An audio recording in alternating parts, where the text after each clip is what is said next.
معاشرے میں دو چیزیں روز بروز بڑھتی چلی جا رہی، ایک ہے بے حیائی، فحاشی، عریانی۔ روز ایک نیا دروازہ کھلتا ہے اس کا، روز نیا دروازہ کھلتا ہے۔ اب تو ایک نیا لیبل لگ گیا ہے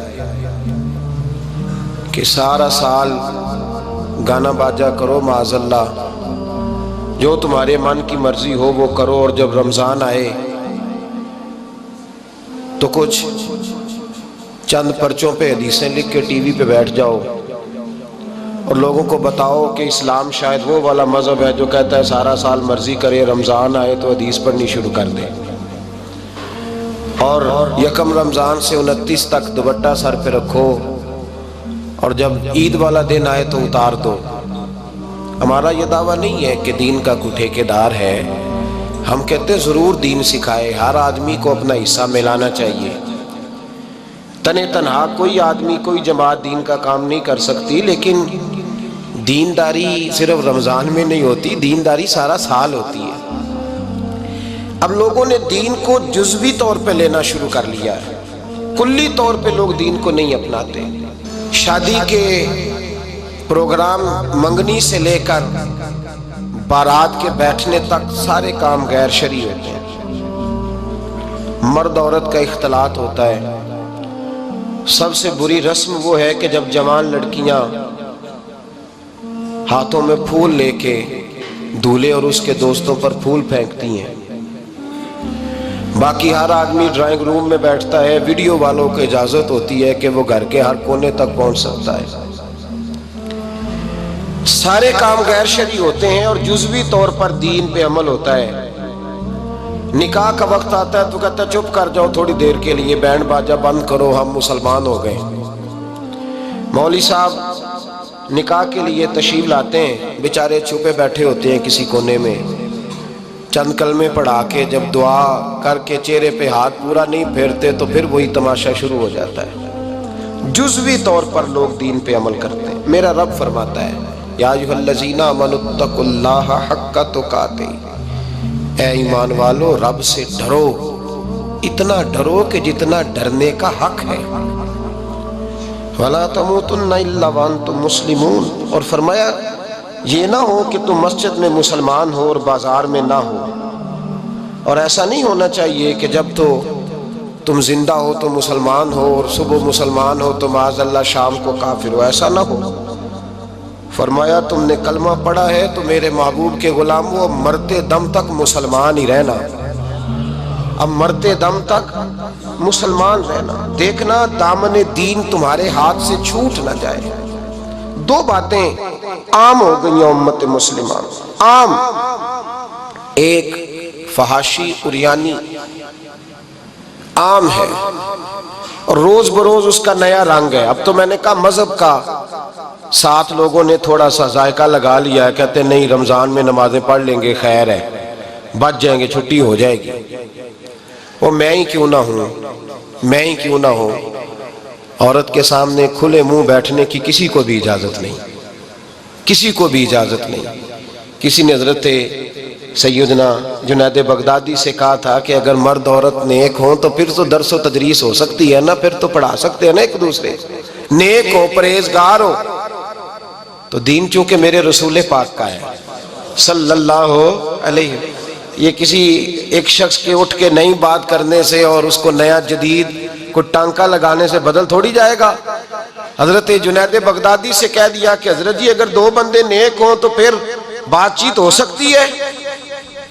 تو حضرت جنید بغدادی فرمانے لگے پڑھانے والے حسن بصری ہوں اور پڑھانے والی رابعہ بصری ہو تو پھر بھی ان کو اجازت نہیں ہے، پھر بھی اجازت نہیں کہ بے پردہ ایک دوسرے کے سامنے بیٹھیں، پھر بھی ان کو اجازت، بے پردگی کی پھر بھی اجازت نہیں۔ اور میرے اعلیٰ حضرت امام اہل سنت فاضل و محدث بریلوی، دین کا اتنا بڑا سپاہی آپ کو ڈھونڈنے سے نہیں ملے گا جتنا اللہ نے بریلی میں بڑا پیدا فرمایا ہے۔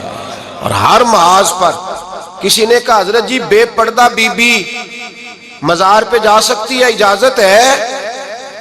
تو قلم ہے بریلی کے بادشاہ کا، رضا کے نیزے کی مار ہے کہ عدو کے سینے میں غار ہے کیا فرماتے اعلیٰ حضرت؟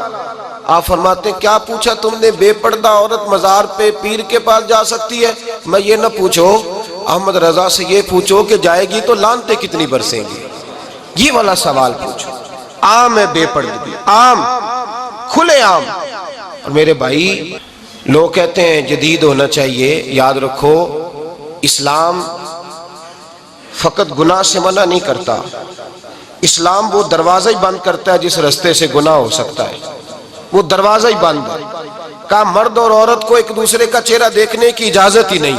میرے رسول کریم صلی اللہ علیہ وسلم نے فرمایا زنا صرف مرد اور عورت کی خلوت صحیحہ کا نام تھوڑی ہے، فرمایا جس نے اپنی آنکھ کو گندا کیا وہ آنکھ کا زانی ہے، اور جس شخص نے اپنے کان سے بری بات سنی وہ کان کا بدکار ہے، اور محبوب فرماتے ہیں جس نے اپنے آنکھوں سے بری چیز کو دیکھا وہ آنکھ کا، اور جس نے بول کر لذت کا یہ سامان فراہم کیا وہ زبان کا زانی ہے، اسے بھی قیامت کے دن اسی طرح پوچھا جائے گا جس طرح زانی کو پوچھا جائے گا۔ میرے بھائی امت مسلمہ کا وقار، میرے رسول کریم علیہ السلام کے غلاموں کے دلوں میں شرم و حیا بھر دیا گیا۔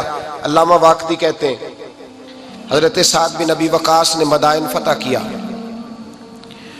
مدائن کا ایک شہر تھا، اس کی بڑی بڑی اونچی بلڈنگیں تھیں، جو آدمی بھی جاتا تھا وہ سب سے پہلے جس شہر کی کوئی چیز معروف ہوتی ہے لوگ اس کو دیکھتے ہیں۔ اونچی اونچی بلڈنگیں تھیں، سب سے زیادہ اس شہر کے لوگوں نے اونچے مکانات اور زیادہ تعمیرات کر رکھی تھی۔ حضرت سعد بن ابی وقاص لشکر لے کے گزرے تو لشکر میں بوڑھے لوگ نہیں ہوتے، جوان لوگ ہوتے، توانا لوگ ہوتے، اور بڑے جیدار سپاہی تھے۔ 10,000 صحابہ کی جماعت تھی، حضرت سعد بن ابی وقاص امیر لشکر تھے۔ اب عیسائیوں نے ایک چال چلی، انہوں نے کہا مسلمان جب بازار سے گزریں گے لڑائی تو ہم ان کے ساتھ لڑ نہیں سکے، ہم وہ والا طریقہ اختیار کرتے ہیں کہ مسلمان قابو میں آ جائیں گے، ہم عورت کو بطور تیر کے استعمال کرتے ہیں، ہم اس کو بطور جال کے پھینکتے ہیں۔ کیا کیا؟ عورتوں کے ہاتھوں میں پھول دیے، پلیٹیں پکڑائیں، بلڈنگوں کی چھتوں پہ کھڑا کر دیا، فرمایا تم ان پر پھول پھینکنا، اگر 2-4 سپاہی بھی ہم اپنے قابو میں کرنے میں کامیاب ہو گئے تو دراڑ تو پڑ گئی نا، تم ان پر پھول پھینکنا۔ یہ دیکھیں رسم چلی کہاں سے، ہم نے اپنا لی ہے، چلی کہاں سے اور ہم نے اس کو اخذ کر لیا، رواج بن گیا۔ حضرت سعد بن ابی وقاص رضی اللہ تعالیٰ عنہ جب اس بازار سے گزرے تو آگے آگے امیر لشکر کا گھوڑا تھا، پیچھے 10,000 صحابہ گھوڑوں پہ بیٹھے ہیں۔ حضرت سعد بن ابی وقاص سے نظر اٹھا کے دیکھا تو عورتیں تو کھڑی ہیں پھول لیے، کفر کی چال کو سمجھ گئے کہ یہ بے حیائی کا جال پھینک کے ملت کے جوانوں کے دلوں سے غیرت ایمانی چھیننا چاہتے ہیں، یہ مسلمانوں کے دلوں سے تقوی کی روشنی چھیننا چاہتے ہیں، یہ قرآن پاک کا سرور اور عبادت کا نور چھیننا چاہتے ہیں، یہ بے حیائی کا کلک لگا کے ان کے دلوں سے رسول اللہ کا درود چھیننا چاہتے ہیں، یہ محبت رسول کے سوتے خشک کرنا چاہتے ہیں۔ جب دیکھا تو فوری طور پہ گھوڑے پہ چڑھے اور جناب سعد نے قرآن پڑھنا شروع کر دیا۔ وَقُلْ لِلْمُؤْمِنِينَ يَغُضُّوا مِنْ أَبْصَارِهِمْ، کہا مومنو تمہارے رب نے تمہارے نبی کی زبان سے تمہیں حکم دیا ہے کہ تم نے نظریں نیچی رکھنی ہے۔ جب حضرت سعد بن ابی وقاص نے آیت پڑھی تو صحابہ کہتے ہیں ہمیں یوں لگا کہ جیسے ابھی آیت نازل ہو رہی ہے اور سیدھی دلوں سے ٹکرا رہی ہے۔ 10,000 کا لشکر گزر گیا، عورتیں پھول پھینکتی رہیں، لیکن کسی ایک صحابی نے بھی نظر اٹھا کے نہیں دیکھا۔ جب لشکر گزرا تو ان بیبیوں نے پلیٹیں پھینکی اور کہنے لگی عیسائیوں تم کتنے نالائق اور کس قدر بڑے تم بد تہذیب ہو کہ اپنی عورتیں استعمال کرتے ہو لوگوں کو قابو کرنے کے لیے، کس قدر تم زیادہ غیرت سے گرے ہوئے ہو، اور یہ کتنا اعلیٰ طبقہ ہے کہ ہم دادے توجہ دیتی رہیں، انہوں نے پلٹ کے نہیں دیکھا، کہنے لگے تم جھوٹے ہو، اور جس رسول کے غلام اتنے اعلیٰ درجے کے پائے کے حیا والے ہیں وہ نبی کتنی شان والا ہوگا۔ بیبیوں نے کلمہ پڑھنا شروع کر دیا۔ بھائی یاد رکھیں یہ جو آج جگہ جگہ مسلمانوں کے خلاف کفر کی سازش ہے، میری ملت کا جوان روز رات کو 10 میسج ٹائپ کرتا ہے، یہ روز رات کو 20 نمبر اپنے موبائل پہ رکھتا ہے اور فخر کے ساتھ بیان کرتا ہے اور بڑی تکلیف کے ساتھ بات کہنی پڑتی ہے کہ اس کے ابا جی کو بھی پتا ہے کہ بچے کے موبائل میں نمبر ہیں، اس کے گھر والوں کو بھی پتا ہے، اور لوگ ہیں کہ اس کو ایک شغل سمجھ کے، ایک چھوٹا سا بچے کا شوق سمجھ کے اس کو درگزر کر رہے ہیں۔ تجھے پتا نہیں کہ جب انسان کی یہ سوچ ہوتی ہے، جب اس کا یہ نظریہ ہوتا ہے تو ایمانی قوتیں کتنی زائل ہوتی ہیں۔ جب نوجوان کی نظر کے اندر عیب پیدا ہوتا ہے تو پھر اس سے نماز کی لذت جاتی رہتی ہے، قرآن پاک کا ذائقہ جاتا رہتا ہے، درود پاک کا ذائقہ جاتا رہتا ہے۔ اٹھائیے مسند امام احمد بن حنبل، میرے رسول کریم صلی اللہ علیہ وسلم کی بارگاہ میں صحابی نے آ کے عرض کی، یا رسول اللہ میں بڑی اچھے طریقے سے وضو کرتا ہوں، ٹائم نکال کے مسجد آتا ہوں، حضور میں پابندی سے پڑھنے کی کوشش کرتا ہوں، لیکن اے معصوم آمنہ، یا رسول اللہ میرا نماز میں دل نہیں لگتا، حضور میری طبیعت نہیں جمتی، میرا دوڑ جانے کو دل کرتا ہے، کوئی نسخہ بتلائیے۔ محبوب نے فرمایا تو اپنی نظر کو پاک کر لے، تیرے نبی کا وعدہ ہے تیرا نماز میں دل لگنا شروع ہو جائے۔